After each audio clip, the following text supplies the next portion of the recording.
Assalamualaikum warahmatullahi wabarakatuh. Sahabat Semesta Indonesia, bagaimana kabarnya? Semoga sehat selalu ya. Amin ya robbal alamin. Bertemu lagi bersama saya Zara Febrianti Lubis dalam program Mutiara Kolbu Ramadan. Nah, hari ini saya sudah janjian sama Pak Ustadz Rahmat Hidayatullah. Ada yang ingin saya tanyakan kepada beliau. Yuk ikut ke dalam.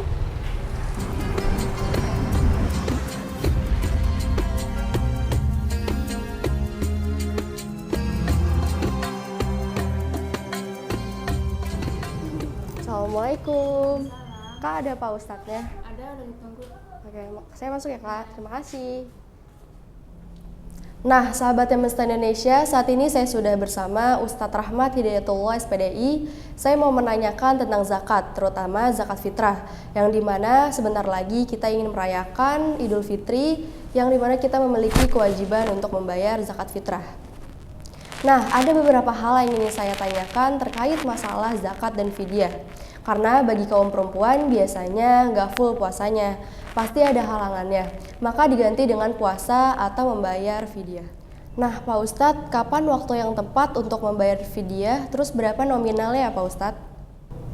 Mengenai kapan waktu yang tepat kita untuk membayar zakat dan fidyah, sebagaimana yang diajarkan oleh Rasulullah bahwa zakatul fitri tuhrotan lis-shaimi wa tu'matan lil masakin, bahwa zakat fitrah ini adalah fungsinya untuk membersihkan bagi orang yang berpuasa dan memberi makan bagi mereka yang miskin. Waktu yang tepat untuk menunaikan zakat adalah yang diajarkan oleh Rasulullah. Terbaik adalah ketika terbenamnya matahari saat terakhir bulan Ramadan atau memasuki malam takbiran. Dan diutamakan juga ketika waktu sholat subuh menjelang kita sholat Idul Fitri. Bahkan beberapa ulama menyarankan bahwa untuk menunda sholat Idul Fitri agar memberikan kesempatan bagi mereka untuk menunaikan zakat fitrah, agar zakat fitrah itu masuk ke dalam kategori ibadah yang sebelum dilaksanakannya sholat Idul Fitri. Kemudian untuk fidyah kita tunaikan juga sebelum melaksanakan Idul Fitri, atau ketika harta zakat yang kita tunaikan dan fidyah yang kita tunaikan ini akan dibagikan pada mereka yang berhak menerimanya. Oleh karena itu sangat dianjurkan sebelum matahari terbenam dan sebelum pelaksanaan Idul Fitri zakat ini dan juga fidyah ini ditunaikan. Demikian. Nah, kalau kita mengganti puasa Ramadan di hari yang lain, ada batas waktunya nggak sampai kapan? Terus ada hari-hari yang dilarang atau gimana untuk berpuasa?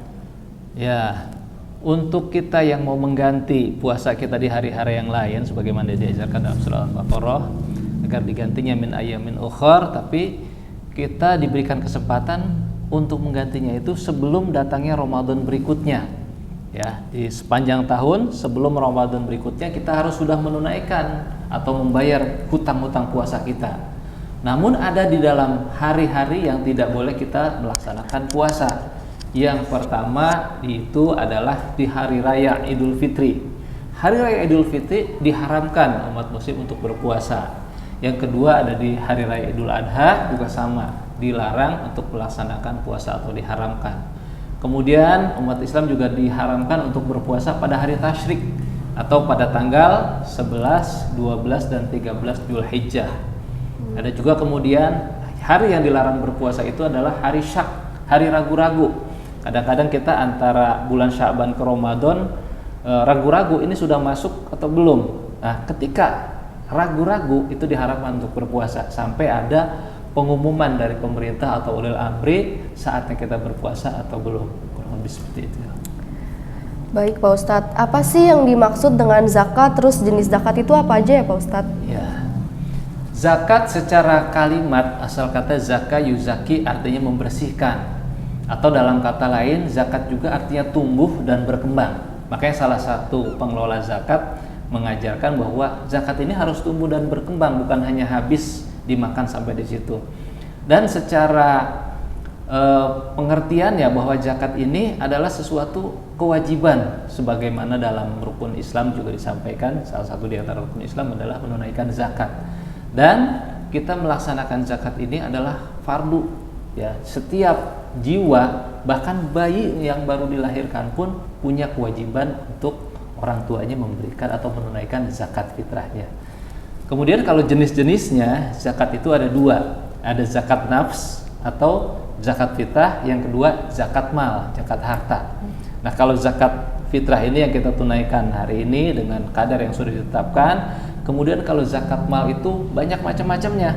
Ada zakat penghasilan, ada zakat pertanian, zakat peternakan, zakat hasil laut atau hasil perikanan, kemudian juga ada zakat logam mulia atau emas dan perak, itu termasuk di dalamnya zakat mal. Jadi kita punya kewajiban dua, zakat nafs pribadi diri atau yang dikenal dengan zakat fitrah, yang kedua adalah zakat mal. Itu semuanya kita umat muslim yang punya kemampuan atau bahkan punya harta yang berlebih punya kewajiban untuk menunaikan zakat malnya agar harta kita bersih, harta kita bisa di hadapan Allah nanti nilainya sudah dalam kondisi suci. Ya. Baik Pak Ustadz, apa perbedaan zakat, sedekah, dan infak? Zakat, sedekah, dan infak semuanya kaitan ibadah kita mengeluarkan harta di jalan Allah. Zakat itu tadi saya katakan sebagai bagian dari rukun Islam, sesuatu yang wajib dilaksanakan atau ditunaikan oleh orang-orang yang beriman. Kalau infak adalah membelanjakan harta kita. Contoh misalnya ada pembangunan, kita berinfak untuk pembangunan masjid atau apa, itu namanya kita berinfak, membelanjakan harta kita. Kemudian kalau sodakoh adalah pemberian harta sukarela. Jadi sifatnya kalau zakat itu fardu, kalau infak itu sifatnya umum, kalau sodakoh itu sifatnya sunnah. Jadi yang paling utama yang harus ditunaikan adalah zakat, ya, menjadi kewajiban kita semuanya. Baik, sejak kapan kita punya kewajiban untuk berzakat atau berinfak, Pak Ustadz? Kalau mengenai kewajiban, semuanya kewajiban itu bagi umat muslim kepada pribadinya ketika dia sudah akil baligh. Namun karena kaitan zakat ini semuanya punya kewajiban secara nafsihi, kita ketika belum akil balik dizakati oleh orang tua kita. Kalau pelaksanaan ibadah yang lainnya setelah kita akil balik kita punya kewajiban, kita punya kemampuan. Setelah itu kita melaksanakan dengan kesadaran sendiri. Kita melaksanakan segala suatu perintah Allah ini karena keikhlasan, karena kecintaan kita kepada Allah, karena niat ibadah kita kepada Allah, maka kita melaksanakannya pun dengan penuh kesadaran, tanpa paksaan, tanpa tekanan dari siapapun. Kita melaksanakan segala kewajiban ibadah kita. Baik, boleh nggak sih Pak Ustadz zakat itu untuk almarhum atau almarhumah? Ya, zakat itu hakikatnya adalah kewajiban untuk diri kita yang masih hidup. Kalau kita niatnya untuk almarhum almarhumah, kita bisa alokasikan pada sodakoh jariyah.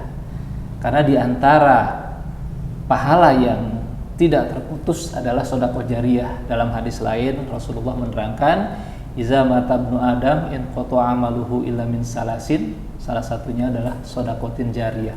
Apabila manusia ini sudah wafat atau dimatikan oleh Allah Subhanahu wa taala, maka terputus semua amalnya kecuali 3. Salah satu di antara yang 3 ini yang tidak terputus adalah sodakotin jariyah. Jadi bukan menunaikan zakat untuk orang yang sudah almarhum, tapi kita memberikan sodakoh jariyah untuk diniatkan untuk almarhum pahalanya. Apakah zakat itu harus lewat lembaga atau langsung kepada orang yang berhak menerimanya ya Pak Ustadz? Secara hakikinya zakat itu harusnya kepada orang yang berhak menerimanya. Namun hari ini banyak lembaga sosial atau badan amil zakat yang mengurusi masalah zakat. Kenapa mesti ada lembaga? Kaitannya begini. Contoh kita hidup di Jakarta atau di kota besar. Mayoritas kalau di kota besar banyak orang yang hidupnya menengah ke atas. Dia bukan lagi mustahik zakat. Oke, mereka adalah orang-orang yang punya kewajiban menunaikan zakat. Tapi banyak juga saudara-saudara kita yang tinggal di pelosok, di pedalaman, yang perlu kita bantu, yang mereka adalah mustahik untuk menerima zakat ini. Kalau memungkinkan kita dari kota nih, kita bawa zakat kita ke daerah pedalaman, itu memungkinkan. Tapi karena tidak memungkinkan, akhirnya hadirlah lembaga-lembaga amil zakat, badan amil zakat, dan lembaga-lembaga sosial untuk membantu mengumpulkan dan kemudian menyalurkan kepada yang berhak. Ya, salah satunya yang Mesta ini mengelola, ya, mengumpulkan kemudian mendistribusikan ke berbagai cabang. Kayak ada di Bogor, ada di Jonggol, ada di Bengkulu. Itu adalah pelosok-pelosok yang harus didatangi. Yang tidak mungkin orang yang berzakat keliling satu-satu untuk memberikan kepada mereka, ya. Alhamdulillah Pak Ustadz, terima kasih yang sudah menjelaskan tentang zakat dan fidyahnya sehingga kita menjadi pemaham yang baik. Ya, terima kasih Mbak Zahra atas kunjungannya. Semoga apa yang saya sampaikan ini manfaat. Jika yang saya sampaikan ini benar datangnya dari Allah, dan jika ada yang salah semata-mata kesalahan dari saya sendiri, ya. Iya, terima kasih Pak Ustadz. Sehat-sehat ya Pak Ustadz. Alhamdulillah, sama-sama Mbak Zahra, ya.